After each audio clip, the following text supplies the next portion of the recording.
হাত জোর করে এক নারী স্কুটি রাইডারকে হেলমেট পরতে অনুরোধ করছেন একজন নারী পুলিশ কনস্টেবল।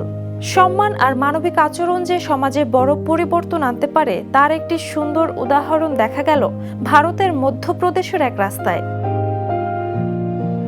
এই ঘটনার ভিডিও এখন সোশ্যাল মিডিয়ায় ভাইরাল। রাস্তায় হেলমেট না পরার জন্য ভয় দেখানো বা ধমক নয়, ওই নারী পুলিশ কনস্টেবলটি ভদ্রভাবে হাত জোর করে শুধু অনুরোধ করেছিলেন এই বলে যে হেলমেট পরুন। সেই অনুরোধে সাড়া দিয়ে স্কুটি চালক নারী কোনো তর্ক না করে সঙ্গে সঙ্গে হেলমেট বের করে পরেন। যদিও ঘটনার সত্যতা এখনো প্রমাণিত নয়, তবে এই ছোট্ট দৃশ্য আমাদের অনেক কিছু শেখায়। আইন মানা শুধু জরিমানার ভয় নয়, সচেতনতা ও পারস্পরিক সম্মান থেকেও আসতে পারে। পুলিশ যদি রক্ষকের ভূমিকায় মানবিক হয়, নাগরিকরাও সহযোগিতায় এগিয়ে আসে। এমন আচরণই গড়ে তোলে নিরাপদ সড়ক ও আদর্শ সমাজ। Jhuma Mridha, the news.